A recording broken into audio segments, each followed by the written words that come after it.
Hello दोस्तों, कैसे हैं आप लोग। उम्मीद करता हूँ बहुत ही अच्छे होंगे। मैं सचिन कुमार सिंह रोज की तरह आप लोगों के सामने फिर से उपस्थित हुआ हूँ। तो दोस्तों, अब रोज की तरह हमारा मैथ का टेस्ट आज भी होने वाला है। तो मैं चाहता हूँ कि स्टार्ट करने से पहले हमारे चैनल जो है नीर 143 क्लासेस को एक बार शेयर कर दीजिए, लाइक कर दीजिए और जितने आपके दोस्त हों उनको जोड़ लीजिएगा। तो दोस्तों, आज का मैथ का पोर्शन है जिसमें हम आपको सेलेक्टेड क्वेश्चन बताएंगे और एडवांस लेवल से एडवांस तरीके से जो कि आजकल एग्जाम में पूछे जा रहे हैं। ठीक है, तो चलिए आज के हमारे बेहतरीन क्वेश्चन क्या है, चलिए चलते हैं करते हैं। पहला क्वेश्चन कह रहा है 110 रुपए में एक वस्तु को बेचने पर अर्जित किया गया लाभ उसी वस्तु को 70 रुपए में बेचने पर अर्जित हानि के 3 गुना के बराबर है। कितने गुना के बराबर है दोस्तों? 3 गुना के बराबर है। 12.5% का लाभ हासिल करने के लिए वस्तु को कितनी कीमत पर बेचना पड़ेगा? कितने परसेंट का लाभ प्रॉफिट पाने के लिए? 12.5% का लाभ पाने के लिए वस्तु को कितने रुपए पर, कितनी कीमत पर बेचना पड़ेगा। ठीक है, तो करते हैं, कैसे करेंगे दोस्तों। आपको पता होगा कि एसपी माइनस सीपी क्या कह रहा है कि 110 रुपए में एक वस्तु को बेचने पर, अर्थात सेलिंग प्राइस कितना है 110 माइनस अर्जित किया गया लाभ, क्योंकि लाभ प्रॉफिट बराबर हम क्या निकालते हैं, प्रॉफिट बराबर होता है एसपी माइनस सीपी, होता है ना। तो किसी 110 रुपए में एसपी कितना है 110 रुपए, 110 माइनस अर्जित किया गया लाभ सीपी माइनस सीपी, सीपी का मान दिया नहीं है। उसी वस्तु को 70 रुपए में बेचने पर, वही वस्तु है उसको कितने रुपए में बेचा जा रहा है 70 रुपए में बेचा जा रहा है, अर्थात उसकी सेलिंग प्राइस कितनी है 70 रुपए, है नहीं। तो 70 सीपी अर्जित की गई हानि के 3 गुना। और हानि कैसे निकालते हैं? हानि यानी लॉस बराबर निकालते हैं। लॉस बराबर होता है सीपी माइनस एसपी, है नहीं। तो सीपी की वैल्यू नहीं दी है और 70 रुपए में अर्जित की गई हानि, हानि का मान दी है नहीं। एसपी का मान दिया है, कितना है 70 रुपए दिया है नहीं। अब यहां से कितने गुने के बराबर है कह रहा 3 गुने के, तो यहां हम किससे गुणा कर देंगे 3 से, है नहीं। तो सीपी ये माइनस एसपी हो जाएगा। ठीक है, अब यहां से हम लोग सीपी की वैल्यू निकाल लेते हैं। निकालिए, कैसे निकालेंगे? अब देखो 110 है, 110 हो गया माइनस सीपी बराबर 3 से अंदर सीपी से गुणा तो 3 सीपी हो गया माइनस 3 सते 21, 210, कितना 210। तो 10 सीपी 10 110 इधर है, 210 इधर है, इधर आएगा तो क्या होगा, वो भी घट जाएगा ना। तो 3 सीपी इधर माइनस का है, प्लस का है, इधर आएगा माइनस का। 3 सीपी ये और ये सीपी, 1 सीपी ये इधर, तो कितना हो गया 4 सीपी हो गया माइनस का, 4 सीपी बराबर 210 ये है और 110 इधर ये प्लस का उधर जाएगा माइनस का हो जाएगा, अर्थात माइनस माइनस क्या होगा जुड़ जाएगा। तो 0 1 2 1 1 2 2 1 3, ठीक, ये भी माइनस का, क्योंकि माइनस माइनस माइनस ही हो जाएगा। माइनस माइनस क्या हुआ, कट गया। तो 4 सीपी बराबर कितना निकला 320, कितना 320। तो सीपी बराबर कितना हो जाएगा 4 एकम 4 4 8 32, 80 आ जाएगा। सीपी कितना आ गया 80 रुपए। कितने रुपए आ गया 80 रुपए, है नहीं। अब क्या कह रहा है 12.5% का लाभ अर्जित करने के लिए। दोस्तों 12.5% को हम क्या लिखते हैं बताइए? 12.5% को क्या लिखेंगे? 12.5% को लिखेंगे सर जी 1/8। कितना लिखेंगे 1/8, है नहीं। अब ये दोस्तों ये छोटी छोटी चीजें हैं जो हमने आपको अपने जो परसेंटेज पार्ट 1 पार्ट 2 इसी तरह से पार्ट 7 8 तक करके मैंने अपने चैनल में डाल रखे हैं ऑलरेडी। जिन हमारे भाइयों और बहनों ने नहीं देखा है प्लीज जाके उसको देखिए, क्योंकि ये परसेंटेज को भिन्न में कैसे कन्वर्ट करना है ये सारी चीजें हमने उसमें ऑलरेडी बता रखी हैं। तो ये चीजें हमको आनी चाहिए, है नहीं। ऐसे जब ये चीजें आती हैं तो हमें क्वेश्चन को सॉल्व करने के लिए बहुत आसान तरीका पता चल जाता है। दोस्तों कह रहा है इतना परसेंट लाभ। अब कितना, पहले वस्तु 8 रुपए में थी भाई 12.5% का मतलब कितना हुआ 1/8 हुआ ना। अब 1/8 का मतलब हुआ पहले वक्त कोई 8 रुपए में थी, लाभ कितने का हो रहा 1 का, 1/8 है ना, 1 का लाभ हो रहा। तो अब कितने में बेची जा रही 9 में, कितने में बेची जा रही 9 में। तो अब कह रहा है तो पहले ये सीपी था, क्या था सीपी, सीपी की वैल्यू कितनी लिख ली है 80 रुपए, अर्थात 8 की वैल्यू कितनी 80 रुपए, 8 की वैल्यू कितनी 80 रुपए। तो 1 की वैल्यू कितनी हो जाएगी 8 एकम 8, 8 दहम 80, तो 10 रुपए है नहीं 10 रुपए। और लाभ कितना है 9, 8 से 9 हो रहा है तो 9 की वैल्यू कितनी हो जाएगी, 1 की वैल्यू 10 रुपए तो 9 की वैल्यू 9 दहम 90 रुपए, कितने रुपए 90 रुपए। 90 रुपए आपका राइट आंसर होगा। तो 12%, 12.5% लाभ अर्जित करने के लिए वस्तु को कितने रुपए में बेचना पड़ेगा 9 रुपए, 90 रुपए में, सॉरी कितने रुपए में 90 रुपए में। ये आपका राइट आंसर हो जाएगा। तो दोस्तों कैसा लग रहा है सेशन, अगर तो अच्छा लग रहा तो एक बार लाइक करिए, कमेंट करिए और सेशन को शेयर करिएगा दोस्तों को, ठीक है। चलिए अपने अगले क्वेश्चन की ओर चलते हैं। हमारा अगला क्वेश्चन क्या कह रहा है, निश्चित 4 संख्याएं √13 प्लस √13 कामा √13 माइनस √13 कामा √13 गुणे √13 और √13 भाग √13 में से कितनी परिमेय संख्याएं हैं, में से कितनी प्राइम नंबर पूछा है, कितनी परिमेय संख्याएं हैं। तो दोस्तों लिख लेते हैं पहले, क्या कह रहा है, पहली संख्या कितनी है √13 प्लस √13 कामा √13 माइनस √13 कामा √13 इंटू √13 कामा √13 भाग √13, ठीक है। तो इसमें पूछा है कितनी परिमेय संख्याएं, कितनी प्राइम नंबर है। तो दोस्तों √13 को जोड़ेंगे तो कितना आ जाएगा 2√13, कितना आ जाएगा 2√13। अब ये √13 प्लस का, ये √13 माइनस का, ये कट गया तो कितना आएगा 0, है नहीं। और ये √13 की गुणा करेंगे तो 13 ही आएगा, क्योंकि वर्गमूल निकल वर्ग हो जाएगा, है नहीं। अब √13 भाग √13, तो √13 को √13 से भाग करें तो कितना आएगा मान 1 आएगा, कितना आएगा 1। अब दोस्तों हमको इसमें प्राइम नंबर छाड़ने, कितनी परिमेय संख्याएं हैं नहीं। तो दोस्तों हमेशा याद रखो जिस संख्या के ऊपर ऋण लगा होगा वो संख्या परिमेय नहीं होती। जैसे कि 2√13 है तो ये परिमेय संख्या नहीं है, 0 एक परिमेय संख्या है, 13 एक परिमेय संख्या है और 1 एक परिमेय संख्या है। तो कितनी परिमेय संख्या हो जाएंगी, तो परिमेय संख्या बराबर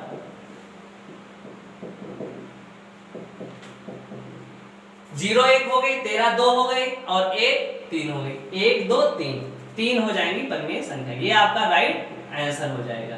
तो दोस्तों कैसा लगा, यदि अच्छा लगा हो तो शेयर करिएगा। तो चलिए हम लोग इसी तरह से हमारे साथ बने रहिए, हम लोग अपने अगले क्वेश्चन की ओर चलते हैं।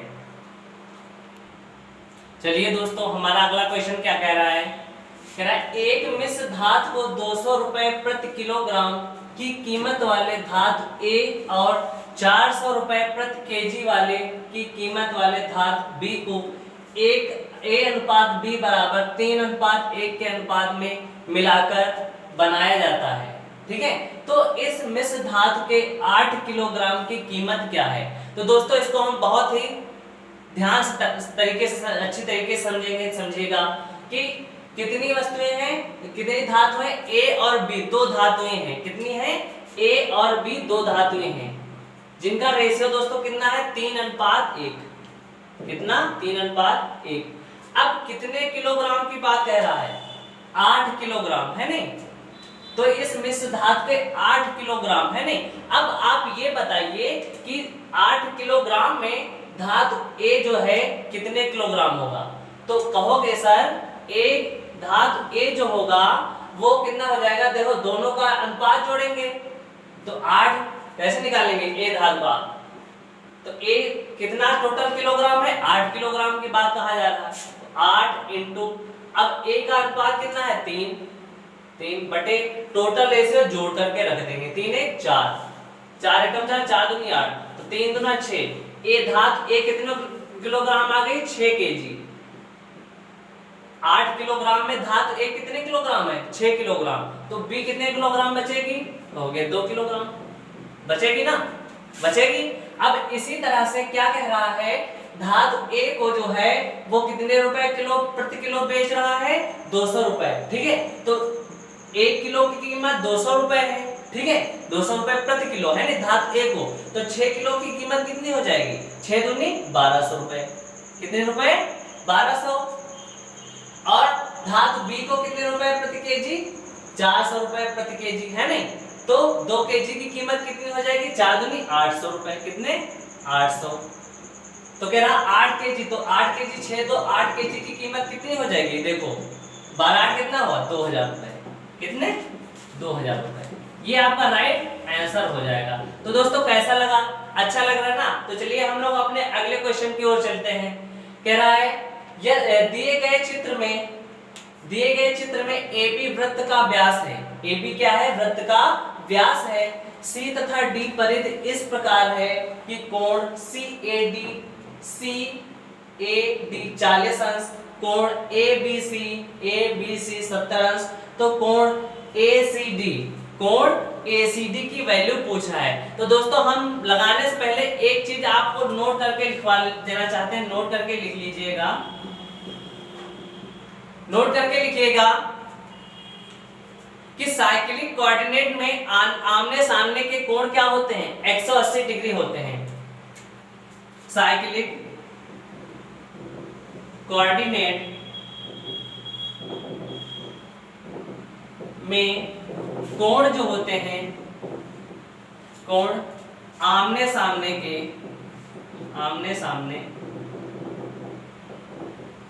180 डिग्री होते हैं, कितने होते हैं, 180 अंश होते हैं। वो कैसे, वो देखिएगा वैसा, जैसे कि कोण ABC की बात कर रहा, तो ABC कितना है, 70 अंश है। 70 अंश के सामने वाला कोण कौन सा है, D है, कोण D है ना। तो कोण कह रहा है साइक्लिक कोऑर्डिनेट में कोण आमने सामने कितने डिग्री होते हैं, 180 डिग्री होते हैं। तो कोण B जो है, B के सामने कोण कौन सा है, D है नहीं। तो कोण B जो है 70 अंश है, तो कोण D कितना हो जाएगा, 110 अंश हो जाएगा, क्योंकि साइक्लिक कोऑर्डिनेट में आमने सामने के कोण कितने होते हैं, 180 होते हैं। और 70 B है, B के सामने D है, तो 180 से 70 घट जाएगा, कितना बचेगा, कोण 110। तो D कोण कितना आ जाएगा, कोण D आ जाएगा 110, है नहीं। इतना तो आप लोग समझ गए होंगे। दूसरी बात ये है, क्या पूछ रहा है, कोण ACD, ये C का मान पूछ रहा है, ये C का मान पूछ रहा है। अब दोस्तों बताइए ACD एक त्रिभुज है, कोण ACD एक त्रिभुज है ना।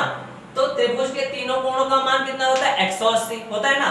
अब कोण C निकालना है, कोण D का मान 110 है, कोण A का मान 140 है, तो कितना हुआ, 110 140 कितना हुआ, 150 हो ना।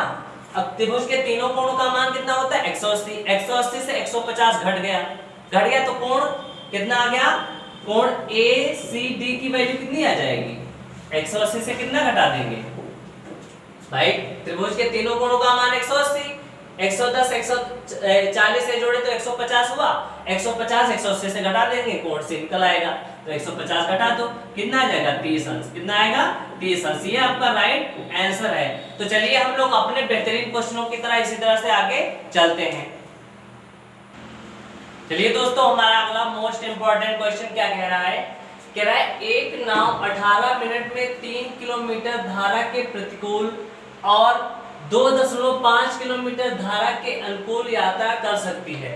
यह 1 घंटे में 1.2 किलोमीटर धारा के प्रतिकूल और 23 किलोमीटर धारा के अनुकूल यात्रा कर सकती है। धारा के प्रतिकूल यात्रा करते समय नाव की गति कितनी है, धारा के प्रतिकूल यात्रा करते समय नाव की गति कितनी है। तो दोस्तों आपको पता ही है कि धारा के प्रतिकूल बात करें तो हम v माइनस यू लिखते हैं और धारा के अनुकूल बात करें तो v प्लस यू लिखते हैं। तो चलिए करते हैं हम लोग, कैसे करेंगे, 3 किलोमीटर धारा के प्रतिकूल है नहीं, 3 किलोमीटर का मतलब 3 बटे v माइनस यू, 3 बटे v माइनस यू प्लस 2.5 अर्थात 2.5 किलोमीटर धारा के अनुकूल। अब 2.5 किलोमीटर को दोस्तों हम 5/2 किलोमीटर लिख सकते हैं ना, 5/2 तो into v plus you. v plus you क्यों? क्योंकि धारा के अनुकूल की बात कह रहा है, नहीं, बराबर कितना टाइम लेती है? 18 मिनट में। कितने मिनट में दोस्तों? 18 मिनट में, है नहीं। अब बात कर रहा है उसके आगे, यह 1 घंटे में 1.2 किलोमीटर, 1 घंटे में 1.2 किलोमीटर, है नहीं। तो 1.2 किलोमीटर क्या धारा के प्रतिकूल बटे में प्रतिकूल की बात करें तो v माइनस यू से भाग, है नहीं, प्लस 23 किलोमीटर धारा के अनुकूल, 23 किलोमीटर था 23 बटे v प्लस यू। यात्रा कर सकते हैं कितने घंटे में? 1 घंटे में, बराबर 1 के। अब दोस्तों हमको क्या निकालना है? धारा के प्रतिकूल की बात करें तो v माइनस यू की वैल्यू ज्ञात करना है हमको, है नहीं। तो हम इसको कैसे ऐसे काटे कि v प्लस यू कट जाए आपस में, है नहीं। तो कैसे करेंगे दोस्तों? देखिएगा, अब किस संख्या से गुणा करें कि v प्लस यू सेम हो जाए? तो दोस्तों यहाँ 23 है, यहाँ 5/2 है। इसको बराबर करने के लिए हमको इसमें ऊपर समीकरण ऊपर वाले में हमको 46 से गुणा करना पड़ेगा और समीकरण नीचे में 5 से गुणा करना पड़ेगा। क्यों? क्योंकि देखो 23 पंचे कितना हुआ? जितना होगा, और 46 5/2 की 46 से गुणा करेंगे, 5/2 की 46 से गुणा करें तो कितना आएगा? 23 आएगा ना, 2 से कट जाएगा, 23 पंचे इधर भी हो जाएगा, ये सेम बराबर हो जाएगा। और हम क्या करेंगे? चिन्ह बदल लेते हैं, चिन्ह बदल लेंगे। और दोस्तों ये 18 जो है ये मिनट में यहाँ दिए हुए हैं और ये बराबर ये क्या है? ये घंटे में नीचे है। तो 18 मिनट को हम घंटे में चेंज करेंगे तो किससे भाग करेंगे? 60 से। किससे भाग करेंगे? 60 से करेंगे। तो इतना समझ में आप लोगों को आ गया होगा। तो दोस्तों क्या कट जाएगा? v प्लस यू ये कट जाएगा ना, सेम हो जाएगा गुणा होके। अब क्या होगा? 46 की 3 से गुणा होगी तो 46 यहाँ कितना होता है? 6 × 18 का 8, फिर 4 × 12, 12 × 13, 138 बटे v माइनस यू। फिर आगे निशान कौन सा लगाएंगे? माइनस, क्योंकि चिन्ह बदले थे हम, ये है नहीं, तो माइनस लगाएंगे यहाँ। फिर 5 की किससे? 1.2 की 2 से, है नहीं। तो 5 की 1.2 से के 5 दूनी 10, 10 का 0, 5 कम 5 1 6, तो 6 बटे v माइनस यू हो जाएगा, है नहीं। बराबर क्या हो जाएगा? बराबर हो जाएगा आपका 46। इसको डिवाइड करेंगे तो कितना हो जाएगा? 6 से काटा, 6 × 18, 6 दहम 60, है नहीं। 46 दिया कितना हुआ? 138 होता है, बटे में कितना रहा? 10। फिर निशान कौन सा? माइनस, 5 गन्ना 5, है नहीं।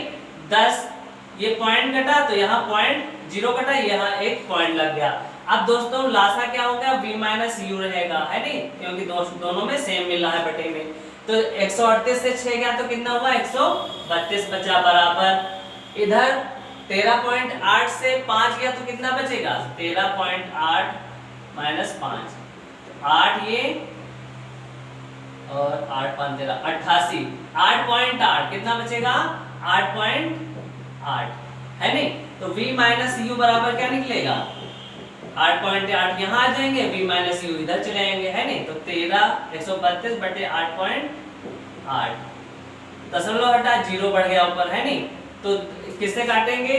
11 से 2 11 88, फिर 11 कम 11, 11 दूनी 22, 120। 4 से काटो, 4 दूनी 8, 4 3 12, 30 रहा। 30 को 2 से काटे तो 15। v माइनस यू कितना आ गया दोस्तों? धारा की गति 15 किलोमीटर प्रति आवर, है नहीं। तो धारा के प्रतिकूल जो है यात्रा करते समय नाव की गति कितनी हो जाएगी? 15 किलोमीटर प्रति आवर, है नहीं, प्रति आवर। ये आपका राइट आंसर होगा। तो दोस्तों समझ में आया होगा, ऐसी उम्मीद करते हैं। तो चलिए हम लोग अपने अगले बेहतरीन इंपॉर्टेंट क्वेश्चन की ओर चलते हैं। क्या कह रहा है? डेटा में माध्य कामा माध्यिका के बीच अंतर निकालना है। तो दोस्तों ऐसे क्वेश्चन बहुत एनटीपीसी में पूछे गए। कैसे करेंगे हम लोग? करते हैं इसको। तो माध्य दोस्तों कैसे निकालते हैं? माध्य बराबर होता है पदों का योगफल बटे पदों की संख्या। कैसे? पदों का योगफल मतलब पदों को पहले जोड़ लेते हैं। 4 3 7 7 5 12 12 9 21 1 22 22 8 30 30 30 3 33 5 38 38 3 कितना हुआ 38 3 41। फिर से जोड़ लेते हैं 3 5 3 8 8 3 11 11 8 11 8 कितना हुआ 19 1 20 20 9 29 29 5 34 34 8 42 42 3 42 3 45 45 4 49 49 का 9 हासिल कितना दोस्तों हासिल 4 4 3 7 7 2 9 9 1 10 10 2 12 12 1 13 13 1 14 बटे पदों की संख्या कितने पद है 1 2 3 4 5 6 7 8 9 10 10 से डिवाइड कर देंगे तो दोस्तों ये जीरो कटेगा ये यहाँ पॉइंट लग जाएगा तो माध्य कितना है 14.9 आया। अब माध्यिका की बात करें तो माध्यिका मीडियन कैसे निकालेंगे मीडियन अर्थात माध्यिका बराबर क्या होता है पहले हम माध्यिका को आरोही क्रम में लिखते हैं तो आरोही क्रम में चलो तो नंबर करेंगे तो पता चल ही जाएगा ठीक है। तो पहले कितने पद है इसमें कितने पद है दोस्तों 10 पद है 10 को क्या होता है 10 पद है तो 10वें पद का मान बटे 2 प्लस 1 है नहीं 10वें पद का मान मतलब 10 बटे 2 करेंगे तो 5वां पद हो गया ऐसे समझे 5वां पद हो गया उसमें प्लस 1 करेंगे तो कौन सा 1 हो जाएगा 6वां पद बटे में क्या हो जाएगा 2। समझो फिर से कितने पद हैं 10 पद हैं तो 10 माध्यिका बराबर क्या होता है जितने पद हो बटे 2 है नहीं तो 10वां पद बटे 2 10 बटे 2 यानी 5वां पद हो गया प्लस उसमें जितना पद आए 5वां पद आया उसमें प्लस 1 कर दिया जाता है तो 5 5 एक 6वां पद हो गया। अब पूरे के बटे में कितना लिखा जाता है 2 तो 5वां पद और 6वां पद आरोही क्रम से गिनते हैं तो सबसे छोटी संख्या आरोही क्रम का मतलब होता है बढ़ता क्रम है नहीं। अब सबसे छोटी संख्या कौन सी है 3 है फिर 4 है फिर 5 6 7 8 है फिर 9 है 5वां पद क्या करना 1 2 3 4 तो 5वां पद कौन सा है ये 13 और 15 5वां 6ठा कितना है 13 और 15 बटे में 2 है नहीं 5वां पद 13 है 6वां पद कितना है 15 13 15 कितना हुआ 28 बटे 2 कितना 28 के आधे 14 है नहीं। तो माध्यिका कितनी आ गई दोस्तों 14 तो डिफरेंस पूछना था अंतर तो डिफरेंस कितना हो जाएगा 14.9 से 14 चला जाएगा तो 0.9 बचेगा कितना बचेगा 0.9 ये आपका राइट आंसर आ जाएगा। तो चलिए हम लोग अपने अगले बेहतरीन क्वेश्चनों की ओर चलते हैं। चलिए दोस्तों हमारा अगला बेहतरीन क्वेश्चन क्या कह रहा है ए और बी मिलकर एक काम को 3 सही 2/3 दिनों में पूरा कर सकते हैं। सी और डी समान काम को 3 सही 1/7 दिनों में पूरा कर सकते हैं नहीं। ए बी सी डी मिलकर काम करते हैं चारों मिलकर काम करते हैं तो आधे काम को पूरा करने में कितना समय लगेगा अर्थात हाफ वर्क जो है आधा काम पूरा करने में चारों मिलकर पूरा करेंगे तो कितना टाइम लगेगा ये क्वेश्चन आपसे पूछ रहा है। तो दोस्तों चलो करते हैं इसको ए और बी मिलकर कितने दिनों में करते हैं तो ए प्लस बी कितने दिनों में करते हैं दोस्तों 3 सही 2/3 इसको सही बटे में करेंगे तो 3 3 9 9 2 11/3 कितना आ जाएगा 11/3 आ जाएगा है नहीं। और सी और डी मिलकर कितने करते हैं कितने दिनों में सी प्लस डी की वैल्यू कितनी हो जाएगी दोस्तों 3 से 1/7 है तो 7 21 से 22/7 कितना हो जाएगा 22/7 है नहीं। अब दोस्तों 11/3 और 22/7 का एलसीएम कितना हो जाएगा दोस्तों एलसीएम हो जाएगा 22 क्या हो जाएगा 22 है नहीं। तो ए प्लस बी की जो है कार्य क्षमता का रेशियो कितना आ जाएगा 11/3 को भाई 22 से डिवाइड करेंगे तो कितना आ जाएगा भाई 22/11/3 3 ऊपर चला जाएगा है नहीं। तो 11 11 22 कितना a प्लस b की वैल्यू कितनी आ जाएगी 6 और इसी तरह c प्लस d की वैल्यू कितनी आ जाएगी दोस्तों c प्लस d की वैल्यू कितनी आ जाएगी 7 है नहीं 22 22 कट जाएगा 7 है नहीं। तो कह रहा है तो आधे काम को टोटल काम कितना है 22 है नहीं, तो a plus B plus C plus D चारों मिलकर है काम करते हैं ना, चारों को जोड़ लेंगे तो चारों को काम कितना हो 6 7 13, कितना हो गया 13 है नहीं, बराबर कितना हो गया 22 पूरा काम है। टोटल वर्क कितना है, टोटल वर्क कितना है दोस्तों 22 है नहीं, 22।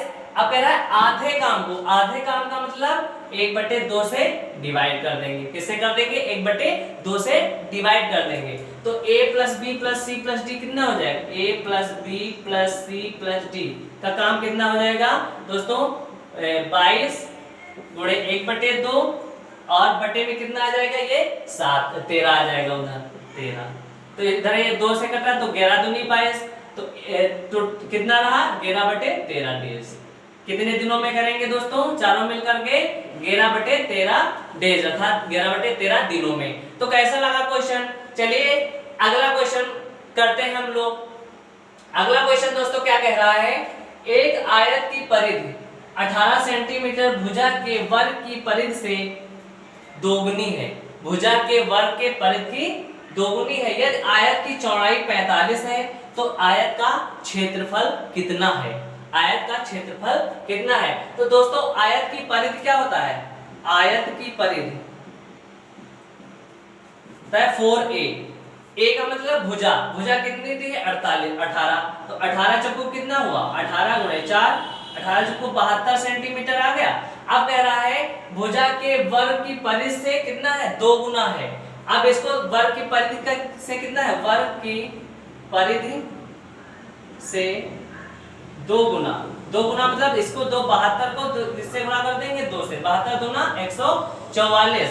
अब कह रहा है यदि आयत की चौड़ाई कितना है 45 है, तो दोस्तों तो आयत की परिधि क्या होता है 2 × l + b बराबर कितना दिया है मान 144 के कर देंगे बराबर है नहीं।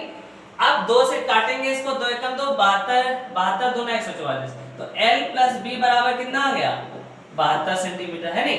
अब कह रहा है यदि इसकी चौड़ाई अर्थात वृत्त कितनी दी है, b का मान कितना है 45, यहाँ 45 रख देंगे तो l + 45 बराबर 72, तो l बराबर कितना आ जाएगा 72 - 45 घटा देंगे तो l = कितना 12 से 5 गया 7 और इधर 6 से 4 गया 2 है नहीं 27। लेंथ कितनी अर्थात लंबाई कितनी आ गई 27 सेंटीमीटर, चौड़ाई तो दी हुई है 45, तो एरिया निकाल देंगे। तो आयत का क्षेत्रफल क्या होता है एरिया क्या हो जाएगा लंबाई गुणे चौड़ाई l × b, तो 27 × कितना हो जाएगा वृत्त कितनी है 45, गुणा कर दो 27 और 45 की। कैसे करेंगे 27 45 दूना 90, 90 दूना 180 है नहीं, चौथा 270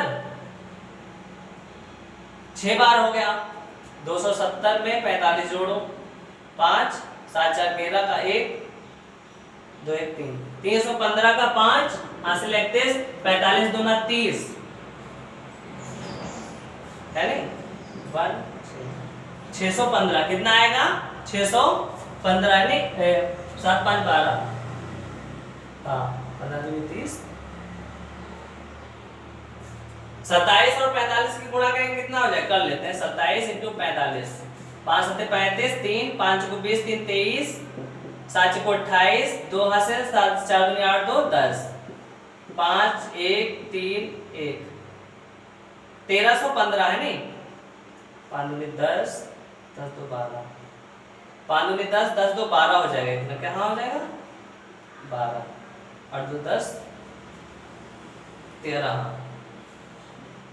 1 2 1215 कितना आ जाएगा 1215 सेंटीमीटर स्क्वायर। कितना क्षेत्रफल आ जाएगा दोस्तों 1215 सेंटीमीटर स्क्वायर। तो क्वेश्चन समझ में आ रहे होंगे उम्मीद करता हूं। तो दोस्तों इसी तरह से हमारे साथ बने रहिए और क्वेश्चनों के बारे में हम लोग डिस्कस करते हैं। चलिए दोस्तों चलते हैं अपने बेहतरीन इंपॉर्टेंट क्वेश्चनों की ओर। 9 नंबर क्वेश्चन क्या कह रहा है दोस्तों, कह रहा है n वर्षों के बाद 14% ब्याज दर पर 2400 रुपए और 3 अधिक वर्षों के लिए 8% ब्याज दर पर 2800 रुपए के साधारण ब्याज दर पर संबंधित अनुपात जो है 8:7 है। तो n की वैल्यू ज्ञात करना है, अर्थात n का मान हमें ज्ञात करना है।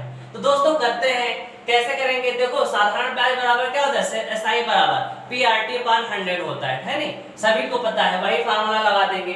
तो n वर्ष है ना, n इंटू p का मान कितना है, कितना धन है, मूलधन, p का मतलब मूलधन होता है, प्रिंसिपल है नहीं 2400 रुपए इंटू रेट कितना है 14%, बटे में क्या कह रहा है, और 3 अधिक वर्षों के लिए, पहले कितने वर्ष थे, n वर्ष थे, 3 अधिक वर्ष का मतलब 3 और जुड़ गए, तो अब कितने वर्ष हो गए, n+3 वर्ष हो गए, कितना हो गया, n3 अधिक वर्षों के लिए कह रहा है ना, तो 3 हम क्या करेंगे, पहले n वर्ष थे भाई और 3 अधिक का बार कह रहा तो n में 3 जोड़ देंगे, ठीक है, कितने परसेंट, 8%, कितने रुपए के लिए, प्रिंसिपल कितना है 2800, तो 2800 इंटू 8% बराबर रेशियो कितना है 8/7, 8:7 का मतलब 8/7।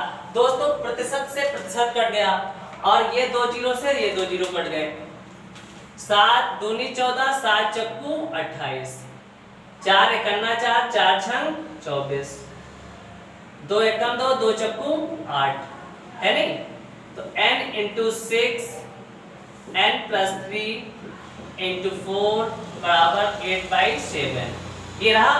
अब 6 और 4 देखो 2 से कट रहे हैं, 2 दूनी 4, 2 तिया 6, तो n की 3 से तो 3n हुआ, बटे 2 से अंदर करेंगे तो देखो n+3 इधर है बराबर 8 दूनी 16, इधर होगा 16/7, 7 से इधर होगा 7 × 21n बराबर 16 की n से तो 16n प्लस 16 तिया 48। अब दोस्तों 21 से 16 चला जाएगा, कितना बचेगा 5 है नहीं, 16 5 21, 5n बराबर 48, तो n इक्वल टू कितना आ गया 48/5, 5 से डिवाइड कर देंगे तो 5 एकम 5, 5 9 45, 10 5 30, 9.6 वर्ष। n का मान कितना आ गया 9.6 वर्ष, कितना है दोस्तों 9.6 वर्ष, ये आपका राइट आंसर आ गया। तो उम्मीद करता हूँ समझ में आया होगा। तो चलिए हम लोग अपने लास्ट क्वेश्चन और मोस्ट इंपॉर्टेंट क्वेश्चन की ओर चलते हैं। क्या कह रहा है, एक थैले में 200 रुपए हैं, कितने रुपए हैं 200 रुपए हैं, जिसमें 1 रुपए 50 पैसे 10 पैसे के सिक्के हैं, उनका अनुपात कितना दिया है 2:3:5 दिया है। कह रहा है 50 पैसे के सिक्कों की संख्या ज्ञात करो। तो दोस्तों हम इसको बहुत ही बेहतरीन अच्छे कंटेंट से आप लोगों को बताते हैं।